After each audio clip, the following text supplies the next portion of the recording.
Bonjour tout le monde, aujourd'hui je suis avec Hervé. Et donc le sujet que j'ai mis là en tête, c'est est-ce que les élections sont vraiment truquées? Bon, c'est un sujet qui est vraiment très conflictuel et très brûlant. Beaucoup de gens s'affrontent sur ça. Et Hervé m'a un petit peu raconté son travail d'analyse sur la question. Je trouvais ça très intéressant, très percutant, et je pense que ça va vous surprendre à plus d'un égard. Et je vous rappelle donc que nous sommes sur Les Colères des rues 2.0 et que c'est là que vous pouvez suivre cette vidéo. Non, sur les couleurs des rues d'ailleurs tout court, pas 2.0. Ok Hervé. Donc est-ce que tu veux bien te présenter un petit peu pour comprendre qui tu es? Ouais, alors en fin de compte, moi en 2022, j'ai créé une plateforme citoyenne avec mon frère pour contrôler le vote, pour faire le contrôle du vote. Donc j'avais appelé ça contrôle citoyen du vote. Et donc ce qui nous a permis de mettre en place un système qui permet en fin de compte de récupérer les données du vote et de faire une analyse sortie de bureau de vote. Alors bien sûr, il faut des citoyens qui vont dans les bureaux de vote pour nous faire remonter l'information. Alors j'ai pas eu la totalité de tous les bureaux de vote de France, parce que bon, c'était une première expérience un peu lancée, mais on est allé au bout de l'expérience quand même, avec les données qu'on avait, et on a pu les comparer aux données du ministère de l'Intérieur, et on s'est aperçu qu'il n'y avait pas de fraude, il n'y avait pas de choses incohérentes sur une élection présidentielle, je précise, attention, je peux juste vous dire pour la présidence, et je parle bien de la présidence de 2022, parce que les autres je ne sais pas, je les ai pas, j'étais pas présent donc je pourrais pas en parler, mais en 2022 ce qui est sûr c'est qu'il n'y a pas eu de fraude. Par contre ce qui est sûr c'est qu'il y a eu 20 millions de gens qui n'ont pas voté, et donc forcément de par là, ça crée une fraude du fait que des électeurs ne donnent pas leurs opinions, donc forcément, même minoritaire, les gens sont élus, mais de façon, sans réellement de réel pouvoir au final. Donc on s'est fait avoir, mais pas par le fait que qu'en fin de compte il y ait une fraude électorale. Alors donc on serait fait avoir par nous-mêmes. Oui. Je vais revenir sur quelques trucs que tu as dit, parce que tout est gros déjà. Oui. Donc quand tu parles de contrôle des élections, il ne s'agit pas de contrôler avec une main les élections, il s'agit vraiment de pouvoir contrôler si les votes ont bien eu lieu ou pas. Oui, tout à fait. Voilà. Et de contrôler ce qui part, en fin de compte, de contrôler avant que ça parte au ministère de l'Intérieur. Donc on a vraiment la sortie des urnes. Donc ce qui est sorti des urnes, et on a le comptage de la sortie des urnes en direct donné par les citoyens. Donc et là-dessus, s'il y a des incohérences, nous le logiciel il nous le dit automatiquement. C'est-à-dire qu'en plus on le sait automatiquement, en temps réel. Alors je vais prendre un exemple. C'est il y a un bureau. Ouais. Il y a un certain nombre de votes, un citoyen t'envoie l'information. Déjà, comment tu sais que l'information elle est pas truquée? Très souvent, j'ai plusieurs citoyens qui m'envoient l'information sur le même bureau de vote. Ça m'est arrivé d'avoir 2 ou 3 citoyens sur le même bureau de vote, donc ça me permet plus il y a de citoyens qui m'envoient les données, même sur un même bureau de vote, ça me permet de mettre une cohérence. S'il y en a un qui me donne n'importe quoi, je vais le savoir. Donc ça peut être intéressant. Ça, c'est une première chose. Après, en fin de compte, quand il y a cette responsabilité-là, les gens, c'est sérieux. Enfin, on rigole pas avec ça. Et donc, j'ai pas eu de gens qui m'ont donné des résultats délirants. Comment s'appelait l'initiative que tu avais lancée? Est-ce qu'il y avait un nom, un site? Ça s'appelait CCE. CCE? CCE à l'époque. Ouais. Le site est plus en fonction là, pour l'instant. Donc, j'avais fait une carte de France et tout. Enfin bon, c'était un site très documenté. Donc là, il est en stand-by, mais le logiciel peut resservir. Donc moi, mon objectif là aujourd'hui, c'est de pouvoir s'en servir pour 2027. Et donc moi, j'ai créé une action là qui s'appelle Je nous présente. Et si vous êtes intéressé, en fin de compte, moi je me propose, alors moi ou quelqu'un d'autre, c'est Je nous présente. Donc moi je présente le fait d'arrêter la Ve République, donc de prendre la présidence pour arrêter la Ve République, qui est plus de président, en fin de compte, un président qui démissionnerait et qui redonnerait le pouvoir au peuple en direct. Et donc il y a juste en fin de compte de refaire l'article 89 de la Constitution et de le faire voter par référendum de toute la population, et on arrête la Ve République. Donc ça c'est une possibilité, en fin de compte, qui est quelqu'un qui se présente avec juste cet objectif-là, de renverser la Ve République par le vote. Et moi ça par contre je peux garantir le fait que le vote soit intègre, et que si jamais il triche, on pourra le montrer. Alors, voilà. Et surtout si on est beaucoup en plus à participer, d'autant plus si on est beaucoup à participer. Il y a 35 000 bureaux de vote, c'est pas délirant sur une présidentielle, si vous voulez. Moi j'avais des gens qui faisaient 2-3 bureaux de vote dans la soirée, donc et c'était à l'époque, on n'était pas nombreux, j'avais pas beaucoup de médiatisation. Là je m'y prends beaucoup à l'avance, mais voilà. Et donc ce qui voudrait dire... Combien tu avais de bureaux de vote à l'époque? À l'époque, qui était vérifié. J'en ai eu 10 000 à peu près. Ah oui, c'est énorme. Oui, mais c'est quoi? Oui, mais c'est quoi? C'est pas, oui, mais c'est un tiers. Donc c'est pas ce que je veux dire, c'est que ça donne une idée que le 1 tiers, il n'y a pas eu de différence entre le 1 tiers qui m'a été donné et ce que les autorités ont révélé. Ont publié, oui. Mais ils n'ont pas eu besoin de tricher pour gagner. En fin de compte, le truc, il est là, c'est qu'ils n'ont pas eu besoin de tricher. Ils avaient 20 millions de personnes qui n'ont pas voté, donc ils n'ont pas eu besoin de tricher. Si vous voulez, on s'est fait avoir, mais on se fait avoir à chaque fois avec ça. Et ce que je veux dire, c'est que reprendre la part... Et moi, je suis pas pour le vote des représentants, et moi, personnellement, je veux qu'on sorte de ça.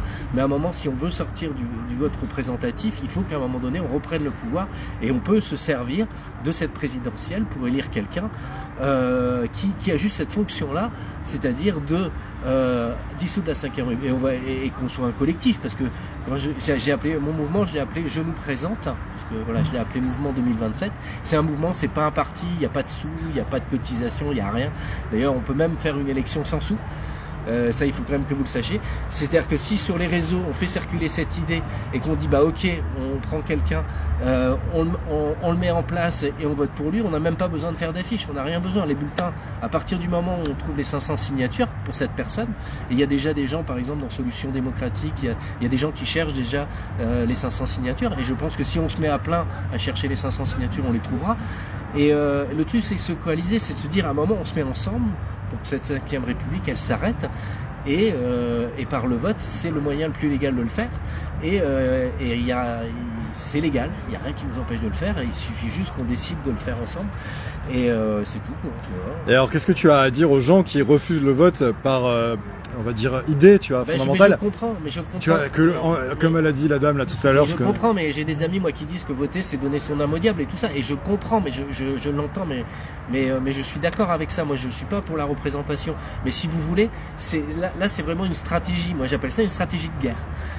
Il y aura deux. De toute façon, vous savez, on va pas avoir le choix. La 5e République, elle part en live, donc il y a deux possibilités. Soit on utilise le vote et on reprend notre pouvoir, soit ça se finira par quelque chose de beaucoup plus violent et beaucoup moins agréable. Donc moi personnellement je suis pacifiste, et je le dis dans mes vidéos, je suis pacifiste, donc je préfère la méthode électorale, et moi je peux dans ce que je peux faire, je peux vous garantir l'effectif de ce vote, et que votre vote comptera vraiment à ce moment-là, et donc on peut vraiment les destituer. Alors ça c'est quand même important, c'est que tu peux donner l'assurance aux gens ça, qu'on sera capable de dire si elle la triche ou pas. Ah oui, tout à fait. Voilà. Ah oui, là on pourra le contrôler, et d'autant plus que si vous allez dans les bureaux de vote pour le faire, et c'est pas pour voter pour, je vous dis, par exemple la personne qu'on peut mettre en place, on peut la tirer au sort si vous voulez, enfin peu importe. C'est-à-dire que moi, vous verrez, j'ai fait une profession de foi, et je propose, je dis je me présente... où je dis je nous présente, d'ailleurs par désespoir de cause du système politique, parce que c'est vraiment, ils sont tellement affligeants qu'à un moment donné il faut qu'on fasse quelque chose ensemble. Je pense qu'on est des millions à en avoir vraiment plus que marre, et à un moment donné faut prendre ça en charge. C'est-à-dire qu'on peut pas laisser on peut pas dire, on peut pas ne rien faire. Et moi je trouve que l'élection peut être un bon moment pour leur faire la nique, quoi, comme on pourrait dire, c'est-à-dire les prendre de court, et c'est surtout que c'est complètement légal, et que si on a les 500 signatures, et au lieu que ce soit et qu'en fin de compte que ce mouvement que j'ai créé, c'est un mouvement qui est vide, si vous voulez, c'est pas un parti politique, chacun peut garder ses opinions, ça n'a rien à voir, c'est une responsabilité, j'en parle dans mes vidéos si ça vous intéresse. Je parle de responsabilité, c'est une responsabilité à prendre notre place et à dire à un moment stop, quoi. On arrête ce système qui nous convient pas, et voilà, et on vote une dernière fois pour ça, et après basta, on n'est plus de représentants, et après on devient nous-mêmes représentants, et on délègue plus jamais notre pouvoir. Et je pense que ça serait chouette qu'on délègue plus jamais notre pouvoir. Ce qui est une responsabilité aussi, ça veut dire qu'il y a un investissement aussi à la politique, c'est-à-dire qu'il va falloir s'y intéresser quand même un peu plus que... Ok. Donc toi, on revient sur on fait les étapes. Tu as prouvé que les élections donc de quand déjà 2027 Non, les précédentes sur lesquelles tu as travaillé. 2022, ouais. Voilà, de 2022 n'avaient pas été truquées. Non. Avec un échantillon suffisamment représentatif, Oui, à ouais. partir de 10 000 bureaux de vote, Ouais, et tu n'as vu aucune variation. Non. Et Voilà. alors il y a eu, alors attendez, il y a eu des petits détails, mais bon, il y a eu quelques bureaux de vote où il y avait des défauts de comptage, par exemple. Mais c'est des défauts de comptage parce qu'on compte à la main. Mais par exemple, si on prend les votes électroniques, où ça a été une grosse discussion, donc je les ai pris un par un, les bureaux de vote électroniques, et ils ont tous donné au premier tour en Mélenchon en tête, et au deuxième tour Le Pen en tête. Donc ce qui veut dire que si c'était une fraude pour Macron, ça marche pas. Donc vous voyez bien qu'il n'y a pas... Alors ça ne veut pas dire que les votes électroniques, il ne faut pas les contrôler. Et je pense qu'il faudrait... Parce qu'on pourrait les contrôler. Ok. Hein, ça ne veut pas dire qu'il faut être naïf avec ce truc-là. Je ne dis pas ça. Mais ce que je veux dire, c'est que ils n'ont pas eu besoin de tricher pour gagner. C'est ça qui est fort. C'est qu'ils ils font croire... Enfin, ils font penser que, mais ils n'ont pas eu besoin de ça pour gagner. Ils ont simplement fait que les gens n'aillent pas voter. Et ça, c'est leur force. Hein. Et donc, dans ces outils d'analyse pour comprendre le vote, il y a plusieurs dimensions. Là, par exemple, tu as utilisé une forme de, tu as déduit que si les gens avaient voté majoritairement Mélenchon dans les bureaux de vote électroniques et ensuite majoritairement Le Pen, logiquement, ça n'était pas une manipulation de Macron parce que ça ne le servait pas. Voilà, et donc, c'était sûr que voilà. C'était logique. Mais ça pourrait être une manipulation de Mélenchon ou de Le Pen. Tu vois ce que je veux dire? On est d'accord. Non, mais je dis pas le contraire. Ce qu'il faudrait, c'est que les bureaux de vote électroniques, en fin de compte, ce qu'il faudrait, c'est que les gens ils aient un petit ticket et qu'on mette le ticket dans une urne. C'est-à-dire qu'ils votent électroniquement, mais qu'il reste un ticket et qu'après on compte les tickets pour vérifier que les tickets soient bien les mêmes que le comptage. Ouais. Donc c'est vrai, il faudrait une double vérification. Ça c'est vrai. Il faudrait une procédure avec une double vérification pour être sûr que c'est. Mais dans tous les cas, même s'ils avaient triché, ce que je veux dire, c'est que même le nombre, actuellement pour 2022, le nombre de bureaux de vote électroniques, c'était 3% de l'élection. Donc dans tous les cas, ça n'aurait pas fait grand-chose sur la quantité des votes. C'est vraiment à la marge. C'est à la marge. Et à l'époque, tu m'as dit que tu avais collaboré, je crois, avec Bon Sens et avec... disons que Bon Sens a fait la même chose que nous, l'association Bon Sens, et François avait fait aussi un contrôle, et c'est très bien. Et qu'il y ait trois institutions, enfin nous on est deux citoyens lambda, on n'est pas une institution. Avec des talents d'informaticiens, de programmateurs. Voilà, mais après le système Bon Sens fonctionnait aussi, et le système François aussi. Hein. Donc ce que je veux dire, c'est qu'il y ait plusieurs systèmes de contrôle, c'est très bien, parce que ça permet de croiser l'information, et c'est très bien, parce que de toute façon que l'information elle aille sur la plateforme de Bon Sens, la plateforme de François ou ma plateforme, peu importe, elles peuvent aller sur les trois plateformes et on va comparer, de toute façon plus on sera nombreux à contrôler, plus on sera sûr que le vote il sera intègre. Et qu'est-ce que tu as à dire donc soit aux gens qui sont gavés de voter et qui n'ont pas vu assez d'effets au vote, soit aux personnes qui sont dégoûtées du vote de base et qui ne veulent pas participer, les abstentionnistes, etc. Ou aux jeunes, par exemple, voilà, tu as toutes ces populations un peu critiques qui votent pas ou qui sont sur le point de pas voter. C'est quoi, toi, ton argument Le truc, c'est que, vous savez, le truc, moi je connais plein de gens et c'est tout, enfin, moi je comprends, qui sont mis, par exemple, dans des groupes ou qui vivent à part dans la société, tout ça. Mais le truc, c'est qu'ils vivent en marge de la société, ils sont mis en marge et c'est complètement ok. Mais le truc, c'est qu'à un moment donné, il ne faut pas se leurrer, le système actuel, il viendra les chercher. C'est-à-dire qu'il viendra vous chercher là où vous êtes. C'est-à-dire qu'il viendra vous mettre une pression fiscale là où vous êtes. Il faut quand même savoir qu'on est sur une dictature fiscale et que tout sera bon pour aller vous prendre vos sous, par un moyen ou par un autre. Donc dans tous les cas, il y a toujours une volonté de contrôle et qu'à un moment donné, si vraiment on veut être libre et pouvoir vivre comme on veut, peut-être qu'à un moment donné, ça serait quand même bien qu'on s'allie tous sur un objectif commun qui est assez simple, c'est de faire tomber cette 5e République en votant pour le dernier président de la 5e République qui finit la chose. C'est-à-dire qui est là juste pour s'arrêter et qui pourra pas prendre le pouvoir parce que cette personne-là sera juste portée par un collectif et que si jamais ça lui prenait de faire autrement, ça va pas le faire. Donc voilà, c'est tout. Et que ce soit quelqu'un de lambda, pas un homme politique. Il faut pas que ce soit un homme politique, il faut que ce soit quelqu'un de lambda. Moi, je suis un lambda et je pense qu'un lambda, c'est très bien un lambda pour faire. Est-ce que tu penses pas que si une personne arrive comme ça au pouvoir, elle se ferait tuer ou évincer d'une manière ou d'une autre avant de pouvoir faire l'acte justement je l'entends, mais là on crée un martyr. Enfin moi, quand j'ai fait ma proposition, bien sûr, j'ai pensé que je pourrais mourir. Alors je ne veux pas mourir, je ne suis pas suicidaire et je vais très bien. Je le précise. Et donc oui, j'ai eu très peur. Clairement, je suis conscient, mais je ne parle pas d'eux. C'est-à-dire que moi, ils ne m'intéressent pas. C'est-à-dire que moi, ce que je veux, c'est qu'en fin de compte, tous les réseaux parallèles qui existent, et il y en a plein de réseaux, et t'en as un exemple, tous ces réseaux-là, si on se met tous à parler de la même voix ensemble et dire, bah voilà, on vote pour un lambda qui sera le dernier président de la 5e République, on peut très rapidement couvrir le territoire. Et ce que je veux dire, que ça passe par les gens qui étaient les non-vaccinés, que ça passe par les gilets jaunes, que ça passe, peu importe. Mais à un moment donné, on a tous bouffé notre pain dur quand même sur cette période-là, et que je trouve que ça serait juste qu'à un moment on dit ce stop à ce système, et on peut le faire tous ensemble. C'est ça que je veux dire, c'est qu'il faut se donner l'espoir. On peut le faire, et que si moi il me tue, après tu peux me remplacer, tu vois. Parce que en fait, n'importe qui peut remplacer. C'est-à-dire que tant qu'on n'a pas mis un nom sur le truc, et si jamais il me tue, il crée un martyr, et donc là après il y a une révolution, et après de toute façon c'est fini. Donc de toute façon ils peuvent pas. Enfin, le truc c'est qu'ils sont limités. Enfin, faut pas leur donner le pouvoir qu'ils ont pas non plus. Faut faire attention. La 5e République, faut pas leur donner le pouvoir. Les rats sont en train de quitter le navire.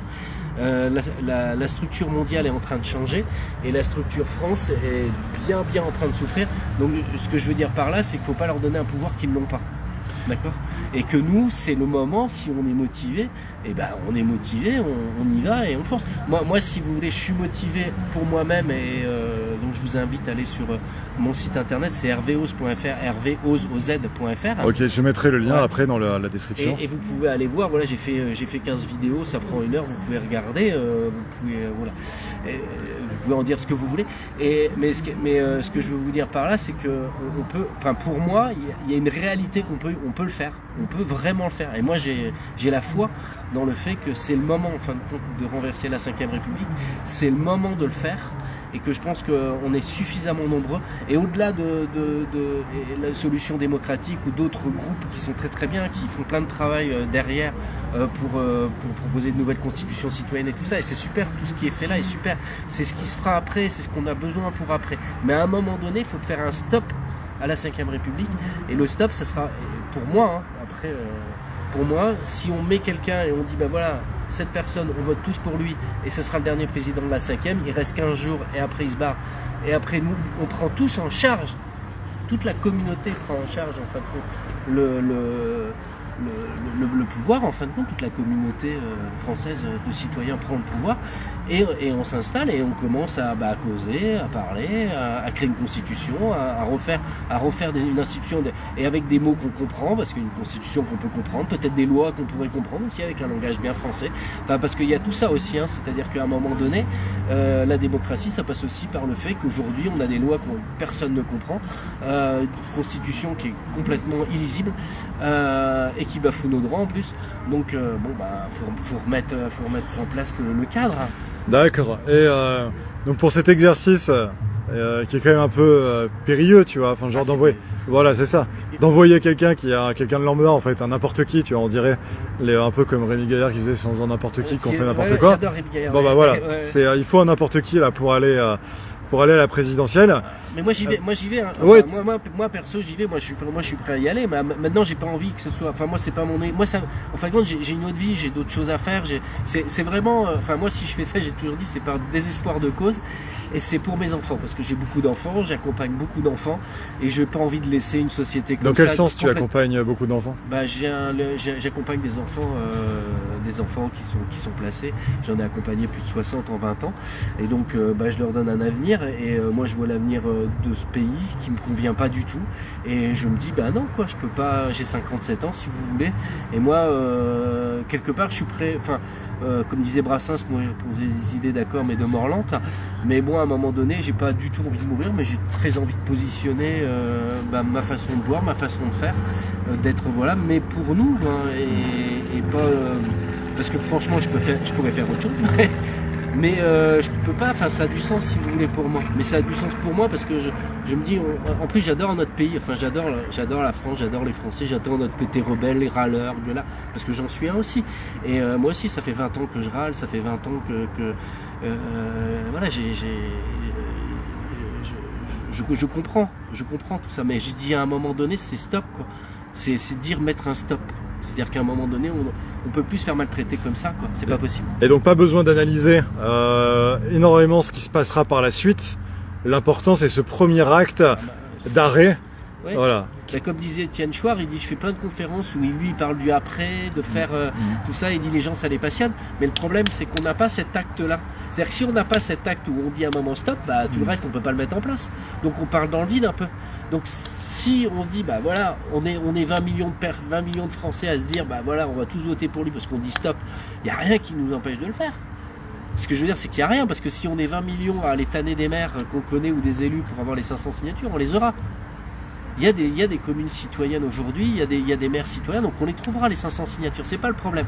Le truc, c'est de pas les disperser.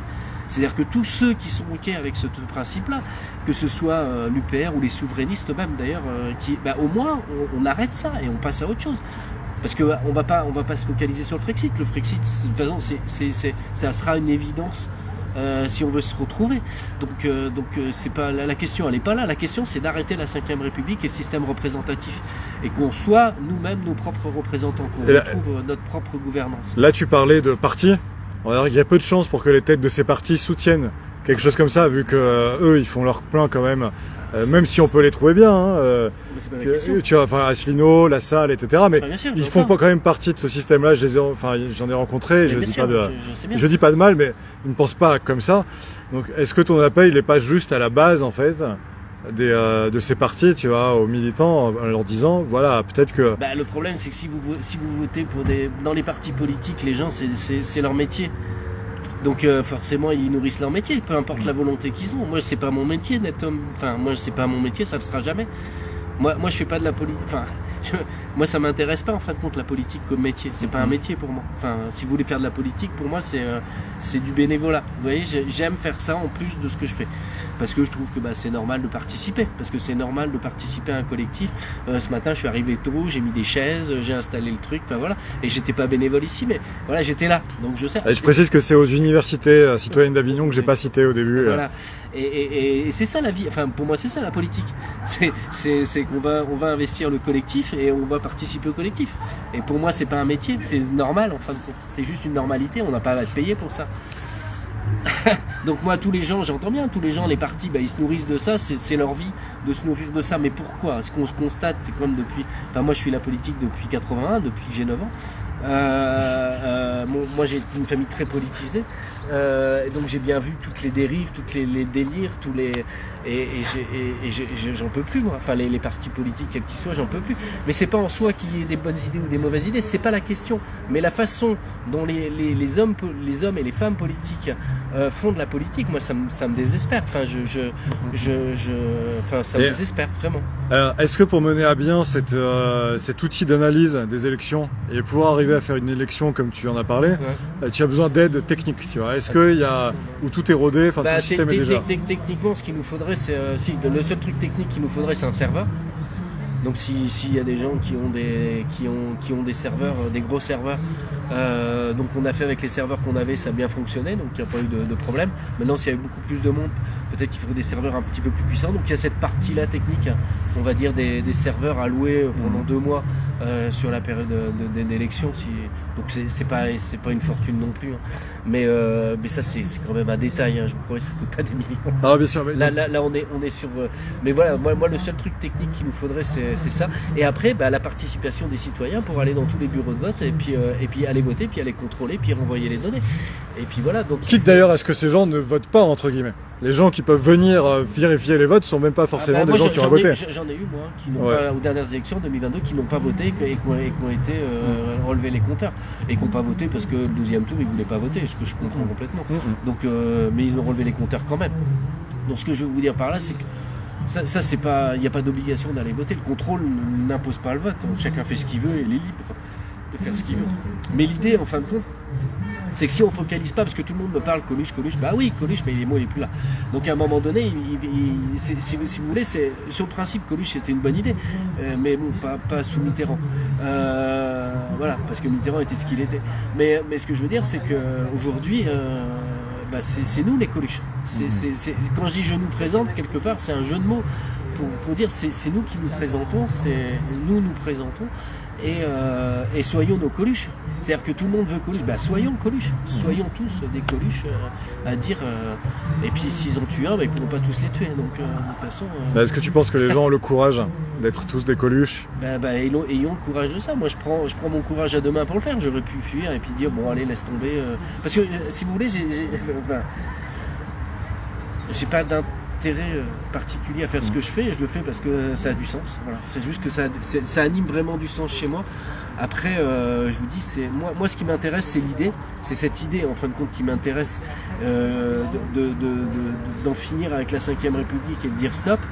Mais moi c'est l'idée. Si n'importe qui peut reprendre mon idée, c'est ok. Et c'est pas moi qui, si vous voulez, ce qui m'intéresse, moi, c'est, si vous voulez, c'est pas que ce soit. Je m'enorgueillis pas de ce truc-là, ça n'a pas de. Ça me fait d'ailleurs plus peur qu'autre chose en parlant en France. Et est-ce que tu penses aussi, tu parlais de soyons tous des Coluches, est-ce que tu penses que les gens ont suffisamment d'humour aujourd'hui pour être tous Coluches et pour arriver à ne pas prendre au sérieux et en même temps à être pleinement appliqué à la fois? Oui, alors j'entends, merci de cette question. L'humour justement, parce que vous voyez, si on met un peu d'humour sur tout ça, en finale, ça serait pensé que la 5e République, Macron et sa clique, ils sont si puissants que ça. Mais en fin de compte, ils sont quoi? Allez, on va dire en France, même si on estime qu'ils sont 1 million. D'accord? Ils ne sont qu'1 million. Si vous prenez les gilets jaunes, si vous prenez tous les non-vaccinés, si vous prenez, on est à peu près 15 millions. D'accord? On est 15 millions, ils sont 1 million. Bon, on est 15 fois plus nombreux qu'eux. Et même s'il y a des gens qui, dans les partis, fonctionnent comme ci, comme ça, les militants, les militants, ils font ça parce que, comment dire, c'est par la cause du désespoir qu'ils sont militants. Les militants, vraiment militants, il y en a pas tant que ça. Et entre autres, le parti de Macron, on sait très très bien, toutes ces réunions, il n'y a personne. Il n'y a pas de... Je dirais qu'il y a peut-être plus de militants au niveau de LFI ou du Front National d'ailleurs, où il y a des gens qui sont plus investis. Mais sinon, il n'y a pas tant que ça de militants. Donc la plupart des gens, en fin de compte, la plupart de nous, enfin des gens, je me mets dedans, dans ces gens-là, moi aussi, en fin de compte, nous, ce qu'on veut, c'est autre chose. Ça nous plaît pas tout ça, on veut autre chose. On veut sortir d'un système, moi je veux sortir d'un système binaire, enfin la droite, la gauche, le centre, faut arrêter quoi. Enfin, moi je suis pas un enfant, faut arrêter de me dire ce que j'ai à faire, comment, ça suffit, je veux dire, il y a un moment donné, cette infantilisation, elle est juste hyper, c'est plus possible, pour moi c'est plus possible. Donc si c'est plus possible pour vous non plus, peut-être qu'on peut faire quelque chose ensemble et mettre de l'humour aussi là-dessus, parce que c'est aussi un moment de se retrouver, comme ici, vous voyez, à Avignon, là, j'ai fait 750 km pour venir là, et je regrette pas parce que c'est retrouver des gens qui sont là, qui ont envie d'autre chose, et c'est chouette qu'on se retrouve tous et puis que ça soit festif. On peut mettre de la musique, on peut s'amuser, on peut bouffer, parce que les Français, c'est quand même ce qu'on fait de mieux, quoi. Se retrouver, savoir faire la fête, et c'est très dommage que l'individualisme ait été mis en place entre autres par Sarkozy, qui a tué les associations en France en supprimant pas loin de 50 000 associations. En l'occurrence, on ne les subventionne plus. Il faut quand même le savoir. C'est une volonté politique, ça aussi, de casser la société française. Retrouvons-nous. Ce que je veux dire, c'est qu'à un moment, retrouvons-nous tous ensemble et pour fêter ça et en finir. Et que ce soit quelque chose de joyeux, de sympa, et on y va, quoi. Ok. Et en plus, on peut le faire sans sous, je précise. Ce qui sera en plus unique au système, parce qu'ils disent tous qu'il faut plein d'argent pour faire une campagne électorale. Donc on n'a même pas besoin de compte de campagne. Simplement, on passe le message. On se passe le message et on dit, ouais, ok, on y va. Et c'est vrai que ça serait hilarant, d'avoir 0 euros dépensés quasiment. Un président élu avec 0 euros. Juste le prix du serveur pour le contrôle. Putain, là, je vais te dire, waouh! Là, ils seraient dépités tous. Parce que, si vous voulez, on n'est pas achetable. À partir du moment où il n'y a pas de sous, on n'est pas achetable. On ne peut pas être acheté. Et ça c'est aussi la force. On ne peut pas être acheté. Ok. Pas de monnaie. Ok, très bien, Hervé. Voilà. Mais voilà. Et si vous rêvez de ça, moi je rêve de ça.